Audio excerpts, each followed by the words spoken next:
విజయమ్మ గారిని 2014లో విశాఖపట్నం పంపించి ఈ పులివెందులో లేకుండా ఆవిడేదో పెద్ద జాతీయ నాయకురాల్లాగా ఇక్కడ సీట్ ఇవ్వాల. ఎందుకు ఇవ్వలేదు? గ్యారంటీగా నెగ్గి కడప ఇవ్వకుండా నెగ్గుతారో లేదో తెలియని విశాఖపట్నానికి పంపించవలసిన అవసరం ఏంటి?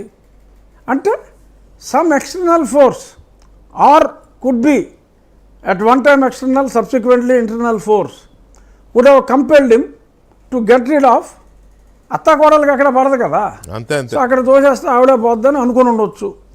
ఎందుకంటే ఇవన్నీ క్వశ్చన్ మార్కులతో సాక్షిలో రాశాడు కదా, నేను క్వశ్చన్ మార్కులతోనే చెప్తున్నా. అవును. సో అత్తగోళ వదిలిపోద్ది, అక్కడ ఎలాగో ఓడిపోద్ది అని చెప్పి అక్కడ తోసేసి ఉండొచ్చు. ఆ తర్వాత ఇతను వివేకానంద రెడ్డి గారికి ఎమ్మెల్సీ ఇచ్చాడు 17లో. ఇచ్చి ఏం చేశాడు? తన నియోజకవర్గ ఇన్ఛార్జ్ అయిన ఈయన ఉన్నాడు కదా శివశంకర్ రెడ్డి, అవినాష్ రెడ్డి ఈ బ్యాచ్ దాయాదులకు ఎప్పుడు పడదో, కానీ జగన్మోహన్ రెడ్డి ఆ దాయాదులతో కలిసిపోయాడు ఈ సొంత ఫ్యామిలీని తొక్కేసి. సో వీళ్ళందరూ కలిసి ఓడించారు. రవి ఎలక్షన్లో పోటీ చేసినప్పుడు నెగ్గాలనుకుంటున్నాడు డెఫినెట్గా. రవి మరి నేను నీ కోఆపరేట్ చేస్తాను, నాకేమన్నా కొట్టి అంటే కొడతాడు. ఎలక్షన్లో పోటీ చేసినప్పుడు నెగ్గాలనుకుంటా అండి. వీళ్ళ బంగారం మంచిదైతే రవి కుట్ర చేసి ఓడించాడంట. కుట్ర చేసి ఎక్కడ కుట్ర చేశాడు? నీ చిన్నాయన డబ్బులు దొబ్బాడు, నీ శివశంకర్ రెడ్డి డబ్బులు దొబ్బాడు అని చెప్తారు ఎవరైనా. వీళ్ళు కుట్ర చేయకపోతే ఎందుకు ఓడిపోతారు? ఓడిపోయింది అక్కడ పులివెందుల మండలంలో, వేరే మండలంలో కాదే. కుట్ర ఎలా చేస్తాడు? నీ మనుషులు వీడి దగ్గరికి వచ్చి డబ్బులు కొట్టేస్తే రవి కుట్ర చేసినట్ట, మీ వాళ్ళు కుట్ర చేసినట్ట.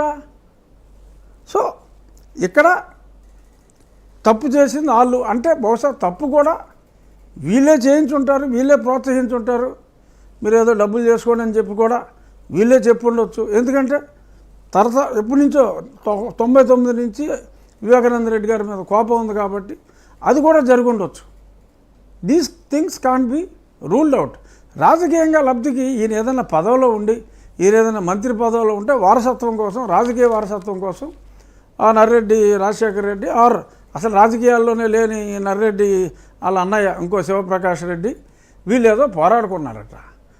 సో ఇతను political rival is only Avinash Reddy. 2019లో నువ్వు అయితే వదినకి ఇయ్యి, లేకపోతే షర్మిలకి ఇయ్యి అని చెప్పి ఆయన ఇన్సిస్ట్ చేశాడు. ఇది లేకపోతే కనుక ఈయన తెలుగుదేశంకి వెళ్ళిపోతాడేమో అని ఒక భయం వచ్చింది. ఇతను అవినాష్కి సపోర్ట్ చేయకుండా వివేకానంద రెడ్డి గారు కుటుంబానికి ప్రయారిటీ ఇవ్వాలి, వాళ్ళ కుటుంబం వేరు మన కుటుంబం వేరు, నువ్వు మన కుటుంబానికే రాజశేఖర కుటుంబానికో రాజారెడ్డి కుటుంబానికో ప్రయారిటీ ఇవ్వాలి అని చెప్పి ఈయన అడిగినందుకు ఆ రెండో సైడ్ కుటుంబీకులు ఇప్పుడు వాళ్ళందరూ ఇతనికి ఎక్కువ క్లోజ్గా ఉన్నారు కాబట్టి చేశారనేది ప్రజల అభిప్రాయం, నా అభిప్రాయం కూడా అదే. ఎందుకంటే సాక్షి పేపర్లో ఆ విలేకరి అభిప్రాయమా, సజ్జల అభిప్రాయమా, లేకపోతే ఓనర్ అభిప్రాయమా, లేకపోతే జగన్మోహన్ రెడ్డి అభిప్రాయమా వాళ్ళు రాసుకున్నప్పుడు నా అభిప్రాయం నేను చెప్తున్నా. ఎందుకంటే నా అభిప్రాయం సిబిఐ రాసింది రెండు టాలీ అవుతున్నాయి కాబట్టి నా అభిప్రాయం నేను చెప్తున్నా. ఇక్కడ ఏం రాశాడు? ఇంకో పాయింట్, లేఖను దాచి గుండెపోటని ప్రచారం చేశారు.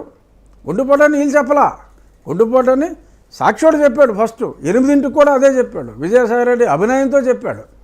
కానీ ఆ లేఖ అంటే ఇచ్చుంటే అది గుండెపోటు అని చెప్పి కాదు అని చెప్పి తెలుసుకుని అసలు ముందే హత్య అని తెలిసిపోయేదంట. అక్కడ అడ్డంగా బుక్ అయిపోయాడు ఈ సాక్షివాడు కానీ జగన్మోహన్ రెడ్డి అండ్ గ్యాంగ్ అక్కడ బుక్ అయిపోయారు. అంటే మీకు ఒళ్ళంతా గొడ్డల పోట్లు ఉంటే కుట్లేసినప్పుడు మీకు గుండెపోటు అని తెలియలేదా? అంటే ఈ తలకాయ ఈ పార్ట్ అంతా లెగిసిపోతే మొత్తం కడపలో ఉన్న బ్యాండేజ్ అంతా తెచ్చి ఒళ్ళంతా చుట్టి కుట్లేసి తర్వాత కట్లేస్తే మీకు అది హత్య అని తెలియలేదా? ఓకే, వీళ్ళే హత్య చేయించారనుకోండి. అవినాష్ రెడ్డికి, శివశంకర్ రెడ్డికి, వాళ్ళ నాన్నకే అక్కడ దగ్గర కూర్చుని కట్లు కట్టవలసిన అవసరం ఏంటండి? అంటే వీళ్ళిద్దరూ సునీత, రాజశేఖర్ రెడ్డి ఈ ఫ్యామిలీ మెంబర్స్ తోటి కుమ్మక్కయ్యి అందరూ కలిపి లేపేశారా? వీడు కట్లు ఎందుకు వేశాడు అది చెప్పానండి. ఏ హాస్పిటల్ నుంచి ఎవడో వచ్చి కట్లేసాడో హాస్పిటల్ ఆయన ఏదో కరోనా వచ్చి ఆయన చచ్చిపోయాడు, అదో మిస్టరీ. ఆ గంగిరెడ్డి గారు చచ్చిపోవడం కూడా in way that is also mystery. అది పరిశోధించాలి గట్టిగా దాని మీద చాలా రకరకాలుగా ముసలాయన ఉన్నాయి. ఎందుకంటే కరోనాతో చచ్చిపోయిన వాడికి తలలో బ్లడ్ ఎందుకు వస్తుందో నాకు అర్థం కాక. సో గుండెపోటు వచ్చిన వాడికి తల పగిలిపోద్ది, ఒళ్ళంతా చీరిపోద్ది.